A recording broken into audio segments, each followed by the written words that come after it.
could tell you of my adventures, beginning from this morning, said Alice a little timidly. But it's no use going back to yesterday, because I was a different person then. Explain all that, said the Mock Turtle. No, the adventures first, said the Gryphon in an impatient tone. Explanations take such a dreadful time. So Alice began telling them her adventures from the time when she first saw the White Rabbit.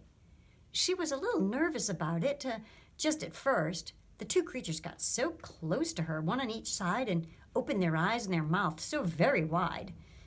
But she gained courage as she went on. The listeners were perfectly quiet till she got to the part about her repeating "your old Father William" to the caterpillar, and the words all coming out different. And then the Mock Turtle drew a long breath and said, "That's very curious." "It's all about as curious as it can be," said the Gryphon. "It all came out different," the Mock Turtle repeated thoughtfully. "I should like to hear her try and repeat something now. Tell her to begin." He looked at the Gryphon as if he thought it had some kind of authority over Alice.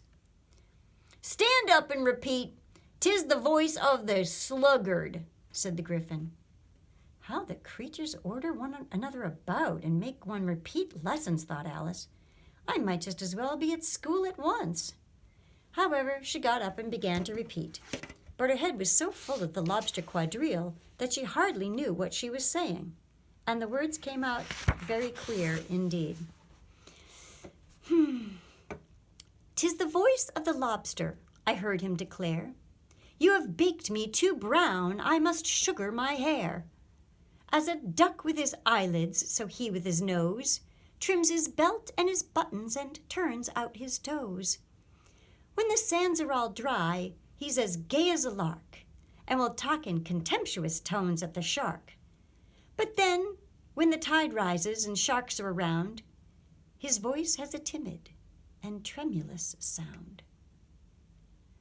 "That's different from what I used to say when I was a child," said the Gryphon.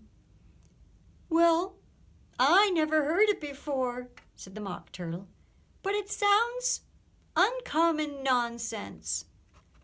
Alice said nothing. She had sat down with her face in her hands, wondering if anything would ever happen in a natural way again.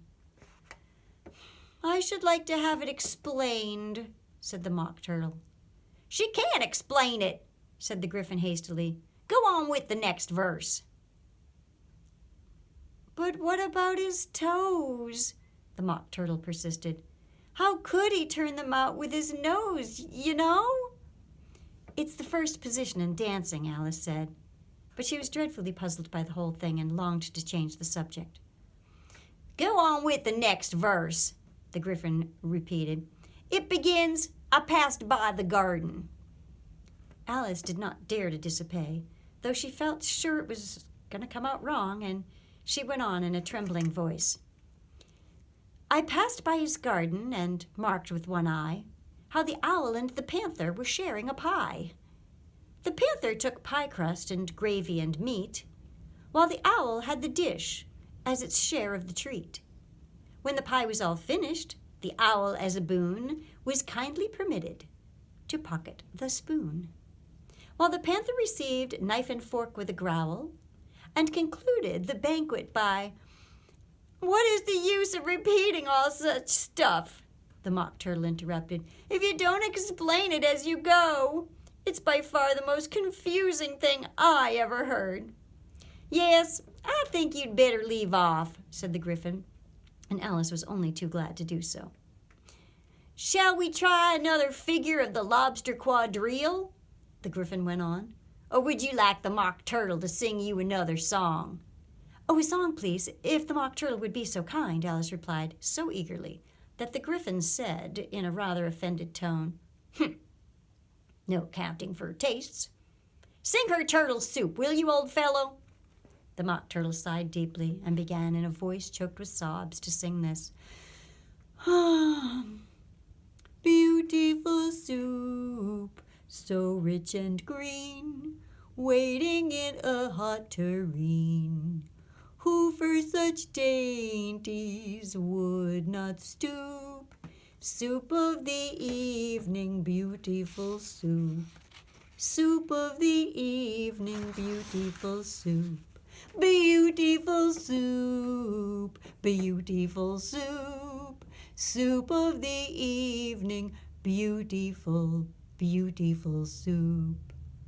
Beautiful soup, who cares for fish, game, or any other dish? Who would not give all else for to be any worth any of beautiful soup?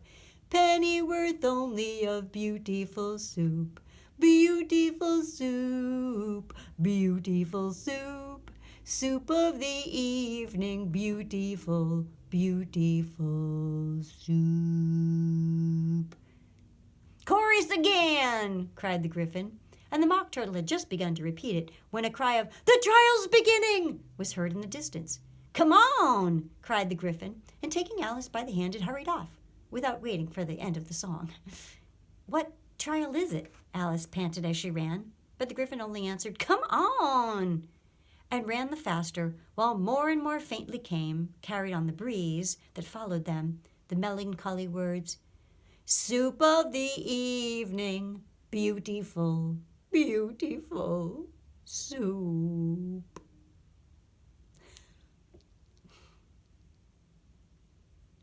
And that's the end of Chapter 10 of Alice's Adventures in Wonderland. Whatever you do today, have fun.